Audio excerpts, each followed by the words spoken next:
Efra tidak makan. Bukan makanan, lihat. Lihat kasih. Bukan makanan.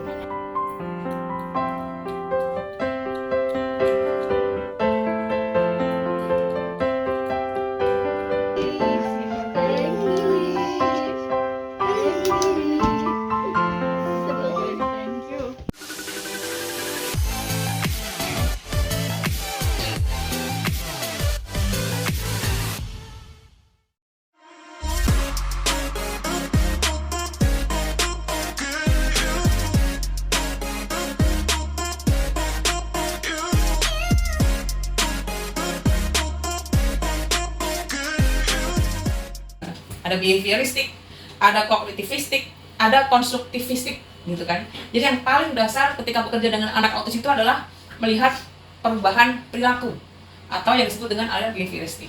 Cuman nggak bisa kalau kerja dengan anak autis itu fokus saja ke perilakunya aja, fokus saja ke perubahan perilakunya aja. Kenapa, Bu? Mereka juga manusia.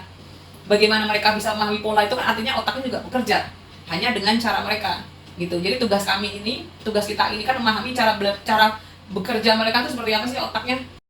Bu, kok kita itu merubah perilaku anak ini? Kenapa sih kok kita mau mengajarkan yang baru kepada anak ini? Ya karena kalau nggak dilatih mereka nggak akan bisa caranya berperilaku, Bu. Gitu. Jadi tetap dasar berpikirnya adalah ibu tidak merubah autisnya.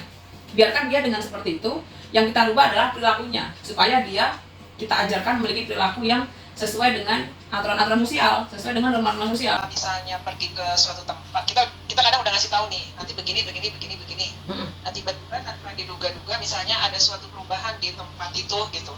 Nah itu kita ngatasinnya gimana, Bu? Supaya dia nggak jadi tantrum atau apa. Jadi memang yang pertama kali itu kita harus kami menyebutnya adalah physical restraint dulu. Artinya kita tahu karakter anak ini kalau tantrum seperti apa nih. Misalkan dia itu karakter tantrumnya adalah yang mencakar, menyerang gitu ya, kita pokoknya pegang dulu deh tangannya deh. Dia menunjukkan respon lari, kita bilang hebat, pinter gitu. Hebat, pinter, jempol itu kan netral stimulus. Mereka nggak ada artinya apapun. Cuman karena ini sering, dia dengar, akhirnya dia menjadi paham bahwa oh kalau saya oke, saya dikasih good job gitu. Nah, tapi ada juga yang awalnya itu mempairingkan. Jadi karena dia nggak ngerti yang abstrak, saya kasih dulu deh yang sensorik. Oke, misalkan saya panggil Ismi, dia nengok nih, kasih coklat. Coklat itu menjadi coklat.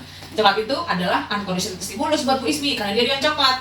Gimana caranya ya supaya Bu Ismi mau nengok waktu saya panggil, saya kasih coklat, karena dia suka banget coklat. Akhirnya Ismi coklat, Ismi nengok coklat, Ismi nengok coklat. Itu adalah pengkondisian awal nih. Saya kasih unconditional stimulus.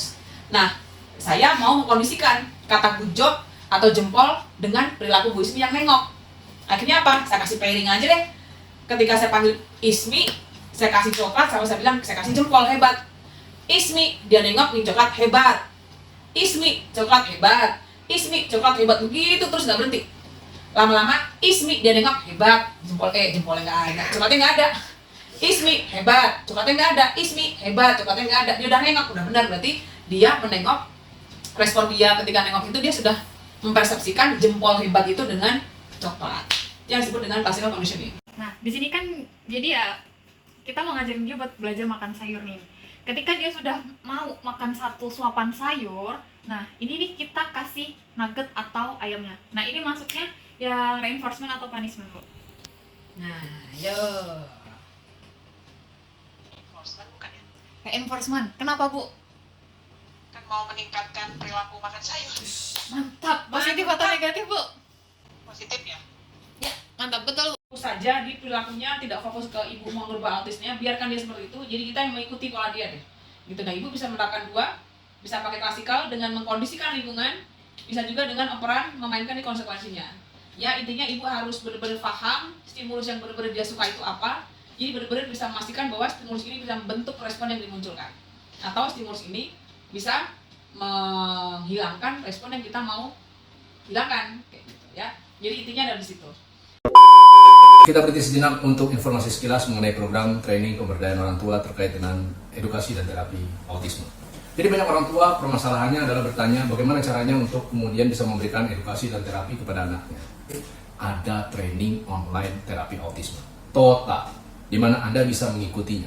Jadi walaupun Anda sama sekali tidak mengerti mengenai autisme, walaupun Anda sama sekali bukan memiliki latar belakang pendidikan di bidang psikologi, Anda bisa dengan cepat menguasai bagaimana untuk melakukan edukasi dan terapi kepada anak autis Anda. Dengan demikian, jangan ditunda lagi, buruan bergabung di Tota.